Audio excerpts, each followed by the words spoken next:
นี่แหละอยู่ประเทศไทยอิสระเสรีของพวกเราแรงงานชาวเมียนมาและชาวลาว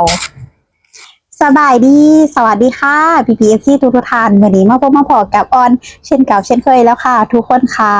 หลังจากบริโลกคลิป2 มื้อนะคะทุกคนค่ะเนาะทุกคนวันนี้ออนจะมาเล่าสู่พีพีเอฟซีฟังเนาะคือการใช้ชีวิตของแรงงานลาวแล้วก็แรงงานเมียนมาเนาะแล้วหรือว่าแรงงานชาวพม่านั่นเองเนาะค่ะทุกคนคะมาสุดออนกะไปงานวันเกิดเนาะเด็กหน่อยพม่าที่เกิดกอรูอ่อนประมาณ3 ปีนะทุกคนเนาะคือเขาคนพม่านะเขาจะเป็นคนอันนี้คือมาเล่าประสบการณ์ให้ฟังคนพม่านะเขาจะเวลาวันเกิดนะเขาจะเว้าทุกคนเลยนะคนในโรงงานบอหรือว่าคนหูจักบอหรือว่าญาติพี่น้องบอโอ้โหญาติพี่น้องเขาร้ายแห้งอะไรนะทุกคนค่ะแล้วก็การกินเหลียงเนาะมันก็คล้ายๆคือคนลาวคนอีสานเนาะแต่ว่าอย่างหนึ่งที่จะบ่คือกันเนาะจะบ่มีของมึนเมาเนาะทุกคนค่ะเนาะจะบ่มีของมึนเมาแล้วก็เลี้ยงเต็มที่เนาะแล้วก็อาหารก็อาจจะเป็นแบบว่าอาหารบ้านเขาหั่นนะอาหารบ้านเขาถามว่าแซ่บบ่แซ่บเลยทุกคนเนาะบ่ได้มีรสชาติเผ็ดเนาะเขาก็จะมีพริกมีหยังให้กินนะคืออ้อนบอกเลยว่าอบอุ่นได้ไปงานวันเกิดเนาะคืออ้อนก็บ่เคยจักเทื่อเลยทุกคนตั้งแต่อยู่ประเทศไทยมาเนาะบ่เคยจักเทื่อที่จะอยู่แบบว่าอยู่ไทยแล้วแบบไปงานวันเกิดชาวพม่ายังดูของพม่าอันนี้คือไปเห็นนะเขาก็เว้าคนนั้นคนนี้โอ้เขามาหลั่งไหลมาหลายเนาะอะไรก็ยอมรับว่าในต่างคนไทยเพิ่นก็ใจดีเนาะเพราะว่าในที่นี้เป็นโรงงานนะทุกคนแล้วก็เป็นโรงงานแล้วก็สามารถเข้าได้ก็อาจจะได้รับอนุญาตเนาะก็ขอเฒ่าแก่เพิ่นว่าจะแบบว่าให้ญาติพี่น้องมาเด้ออีหยังมื้อนั้นมื้อนี้เนาะขอไว้นะทุกคนนะก็โชคดีของไปแล้วสิ่งที่ในชุดก็คือแบบแต่ละคนนะเขาแต่งตัวพม่าได้ทุกคนเขาแต่งตัวแบบเป็นสุดเต็มสุดงามเลยแหละอันอย่างว่าอยากลองใส่ อยากลองใส่เนาะอยากลองซื้อมาใส่อยู่ได้ทุกคนหอบงามได้ชุดเขาเนาะเป็นชุดแบบเสือประมาณเลยค่ะเป็นแบบเป็นศิลป์เนาะทางนี้เขาเอิ้นศิลป์ทางทำบ่เนาะเป็นอย่างเป็นผ้าทุ่งแบบเป็นลำมันนะมันลามเดียดมาใส่ก็คือสิงามนะเห็นแบบใจหุ่นดีอะ คือแบบคือว่าไงคือประเภทนี้หรือแบบคล้ายๆกันเนาะลาวไทยเนาะอีสานอย่างที่ว่าเขาใส่สุดนี้สุดยาวๆลาวก็อาจจะยาวกันเนาะแต่อาจจะมีเป็นชุดเป็นนั่นน่ะเป็นเสื้อต่างหากอะไรกะสินต่างหากคณะเขาเห็นน่ะก็งามเนาะเขาแต่งตัวแล้วอาหารการกินเนาะก็จะมีไก่มีข้าวผัดเนาะแล้วข้าวซอยเรือกันในทุกคนอันนี้คือในน้ำใจของเขาอะไรได้ทุกคน เขาซอยเรือกันเนาะเวลาแขกคนมาโอ้ยเขาต้อนรับอย่างดีเลยแขกคนมาแบบต้อนรับอย่างดีแต่ว่าจะบ่ได้มีงานผูกแขนเนาะกะแล้วแต่ว่าผู้ใดสิซอยเท่าใดหันนะทุกคนส่วนมากก็จะมีแบบยืนซ่องให้เนาะว่าง่ายคือยืนเงินให้เลยว่าเฮาสิให้เท่าใดนั่นเองนะคืออ้อนตอนขอดดู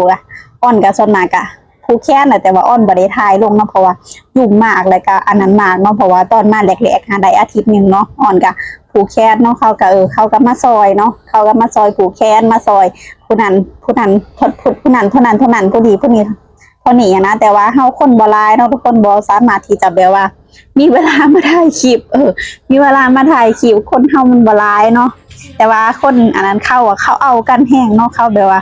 เอากันก็คือเขาซอยเรือกันอะลีเนาะซอยเรือกันมากๆเลยอันนี้คือต้องยอมรับเลยว่าเขาซอยเรือกันแบบแขกคนมาไซแบบเฮ็ดอยู่เฮ็ดกินบ่อีหยังประมาณนี้นะคนเขาเฮ็ดกินเขาก็แบบซอยกันเฮ็ดกินเนาะซอยกันล้างถ้วยซอยกันรับแขกคนมาซอยกันไปเว้าคนหยังแล้วก่อนจะจัดวันเกิดเขาก็แจก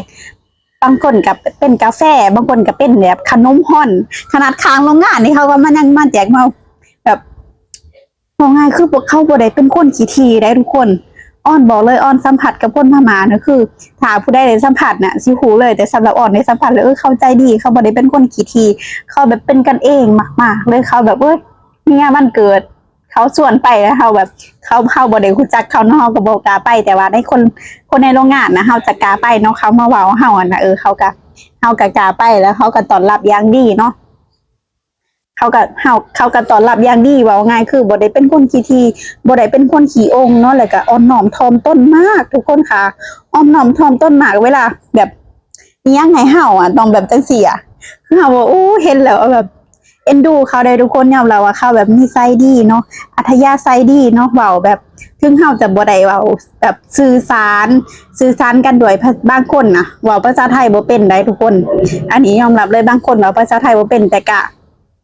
หูเนาะแต่ก็หูว่าเฮาสิเฮ็ดหยังอยากได้อีหยังแบบบริการเฮาอย่างดีเลยแบบอยากกินหยังบ่อยากเอาหยังบ่เทน้ำเทไหนอีหยังโอ้โหน้ำเบิดเติมให้เฮาอ่อนว่ายิ่งกว่าไปกินอยู่ร้านอาหารอ่อนว่าอ่อนเลยแบบเกรงใจเขาพอแล้วเดี๋ยวแบบเดี๋ยวจัดการเองเนาะไปรับแขกคนอื่นเถอะเพราะว่าแขกคนมาเกือบเป็นร้อย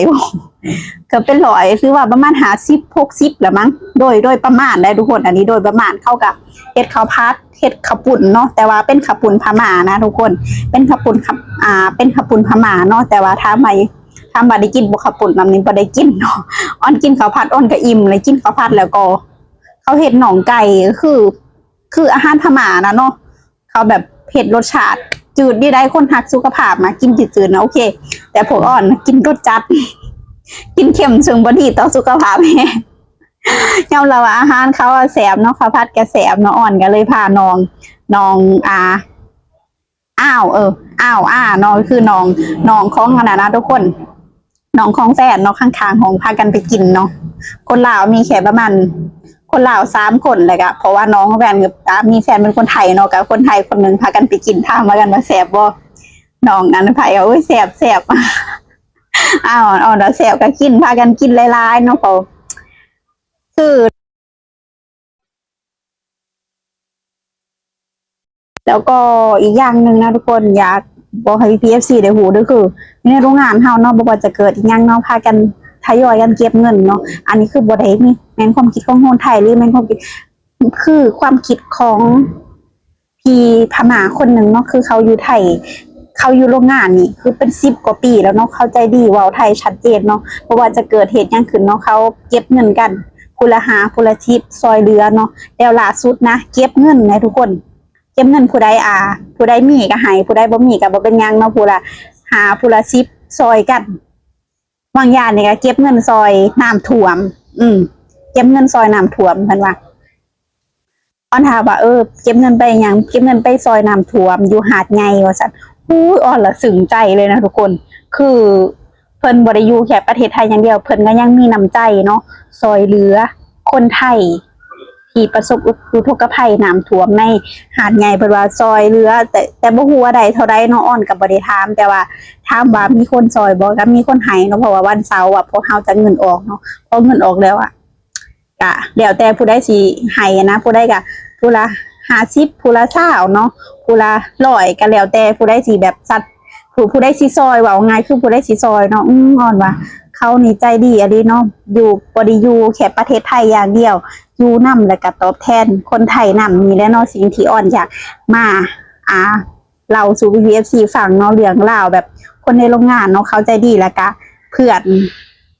คือเฮาก็มาต่างบ้านต่างเมืองเนาะเฮาก็บ่ได้ที่ว่าอยู่ประเทศเขาก็บ่ได้อยู่ประเทศเขาเฮาก็บ่ได้อยู่ในประเทศเฮาแต่เฮามาอาศัยพื้นแผ่นดินไทยเฮา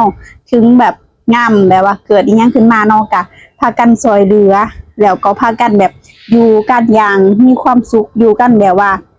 พี่น้องเนาะว่าไงคืออยู่กันแบบพี่น้องบ่มีขี้ทีบ่มีขี้องเนาะช่วยเหลือกันมีอีหยังก็มีงานใหญ่ๆยังกะมาเว้ากันไปกินเนาะอาหารอาหารนี่โอ้ยอ่อนเห็นแล้วซึ้งใจนะคะทุกคนคะโอเคเนาะจ้าเนาะคลิปนี้อ่อนกับบ่ได้มีหยังหลายเนาะกะมาเล่าสู่ PPFC ได้ฟังนั่นเองจน PPFC มีความคิดเห็นจังไดกันแน่ก็อย่าลืมคอมเมนต์มาพูดคุยเด้อค่ะสำหรับคลิปนี้อ่อนเองขอขอบคุณ PPFC ทุกท่านที่รับชมรับฟังและเป็นกำลังใจให้จ้าพอกันใหม่ EP หน้าค่ะสวัสดีค่ะ